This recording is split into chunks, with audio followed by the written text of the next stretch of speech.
சாண்டியோ திருப்பலியில் கலந்து கொள்வதற்காக மலை வழியாக நடந்து சென்று கொண்டிருந்தார். திடீரென அங்கு வெள்ளியை போன்று சுடர் வீசிக்கொண்டும் மின்னிக்கொண்டும் மரியன்னையின் ஆடைகள் பிரகாசமாய் ஒளி வீசிக் கொண்டிருந்தன. விண்ணையும் மண்ணையும் படைத்த இறைவனின் தாயாக விளங்கும் எனக்கு இவ்விடத்தில் ஆலயம் எழுப்பி என்று சொன்னார். மெக்சிகோவில் ஆயரை சந்தித்து நடந்ததை விவரித்து இவ்விடத்தில் ஆலயம் எழுப்பச் சொல் என்று மரியன்னை அவரிடம் அறிவுறுத்தினார்.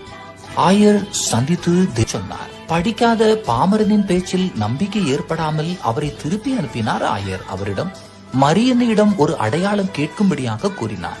சென்று அங்கு ரோஜா மலர்கள் மலர்ந்திருப்பதை காண்பார். அந்த மலர்களை உன்னிடம் இருக்கும் துணியில் சேகரித்துக் கொண்டு அதன் பின் ஆயரை சென்று சந்தி என்று அறிவுறுத்தினார். மலை உச்சியில் மரமோ செடியோ எதுவும் இல்லை. ஆரியத்தால் வியந்து போனார். அங்கு பூத்து குலுங்குவதைக் கண்டு ஆச்சரியம் அடைந்தார். எல்லாவற்றையும் தன்னிடமிருந்த துணியில் சேகரித்துக் கொண்டு மரியன்னையிடம் திரும்ப வந்தார்.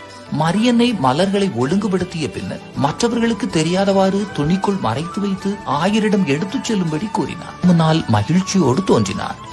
துணியரிடம் காட்டினார். ஆயர் ஒரு நிமிடம் ஆச்சரியத்தால் உறைந்து போனார். காட்சியில் அந்த பாமரனுக்கு தோன்றியது மரியன்னைதான் என்பதை ஆழமாக நம்பினார். சாண்டியோவுக்கு அன்னை எப்படி தோன்றினாரோ அதே போன்று துணியில் அன்னையின் உருவம் தோன்றியது அடையாளம் என்பதை அவர் உணர்ந்து கொண்டார். அன்னை தந்த வலுவான அடையாளத்தை கண்டுகொண்ட ஆயர் அன்னையின் திருவுருவம் பதித்த துணியை முதலில் ஆயர் இல்லத்தில் இருந்த சிற்றாலயத்தில் பாதுகாத்து வந்தார்.